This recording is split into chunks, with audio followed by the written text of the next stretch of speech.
Around the 10th century, they discovered that controlled reheating of steel and rapid cooling in water makes it even stronger. This new tempered steel meant longer and sharper blades. So, who was the genius who figured all this out, you say? No one really knows. Tempering techniques sort of just popped up over the centuries. Separated by thousands of miles, two legendary swords were born of this new technology around the same time. The European longsword and the Japanese samurai sword, or katana. 15th century, Japanese katana. Warrior, the samurai. Blade, 36 inches. The Japanese katana is a two-handed weapon with a single-edged blade and a stabbing point. Its signature curved blade allowed the samurai to draw the katana and cut in a single move. Yeah.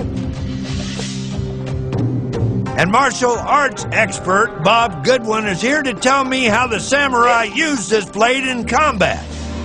What we have is a cutting weapon. One cut, one kill. Because it's not about standing there bashing swords together. It's about developing the footwork to where you can come around to an angle and avoid something coming in while cutting at the same time. Back in the day, they used to test the blade on the corpses of convicts. But I figured that wouldn't go down too well today.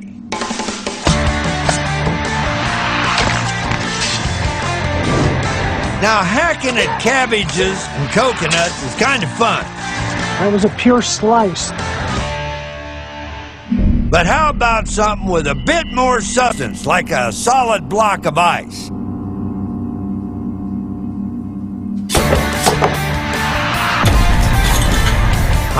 My, just like splitting logs with an axe.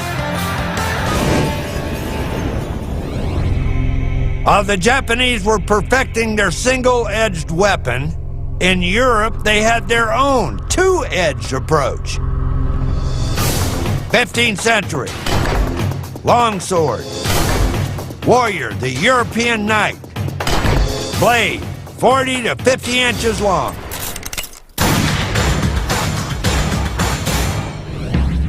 Longswords have cruciform hilts, providing room for two hands. They often weighed as much as 4.5 pounds, with a straight double-edged blade nearly 4 feet long. The really fine weapons of that era were balanced to where you could use it one-handed, because again, you may have a shield in the other hand or another weapon. Every part of the longsword was used for combat. The pommel for pommeling, the broad blade for cutting. And as armor improved, the blades became narrower and pointier for thrusting. Or you can use it both hands if you really want to cleave through something. If you really want to take a swing and really whack them, yeah. Yeah. And it's nice and long. I like that. You don't have to get too close. Long swords were especially good for thrusting at an armored knight's vulnerable points. But these double edges created plenty of slashing mayhem as well. Properly sliced and diced.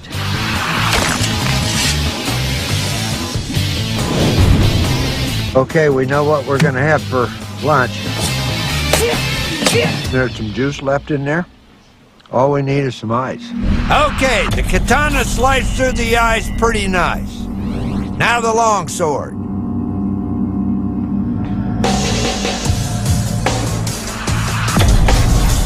Slashing the ice with the longsword is like hitting a brick. Heck, I only managed to shave it a little.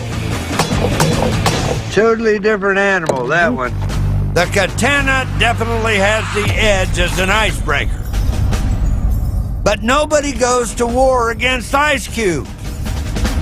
What about the kind of leather armor worn by your average foot soldier?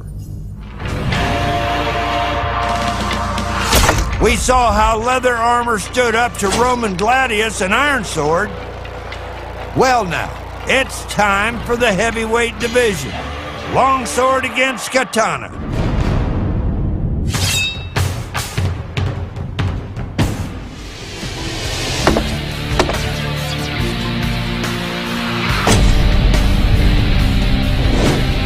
We broke some serious ribs in there, buddy.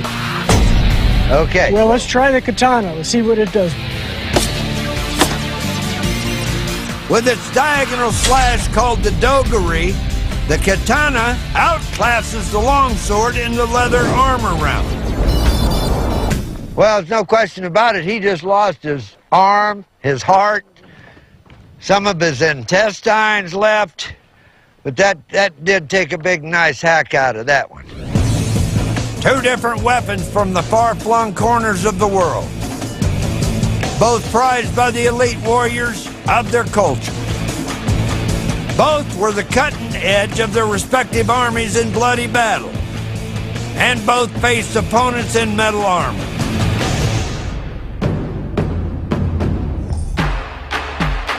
So, which is the better can opener?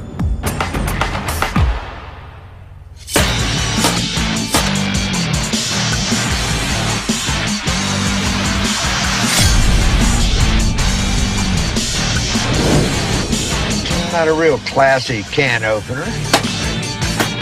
It did do some damage. It did what it's supposed to do. The longsword packed a punch and made a small hole. But, other than that, not much impact on the armor. Let's get around the other side and try the samurai sword. Yes, sir.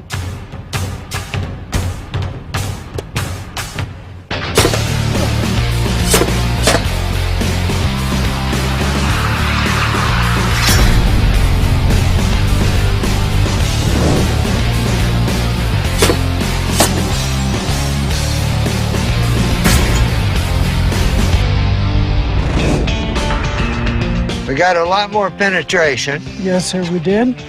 and we want a good half-inch in. Okay.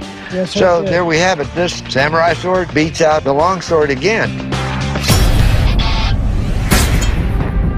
Side by side, you can see the shorter steel blade of the katana doesn't flex as much as the longsword and penetrates deeper through the armor. And as a slashing weapon, the katana is a work of art. In my book, the katana beats the longsword.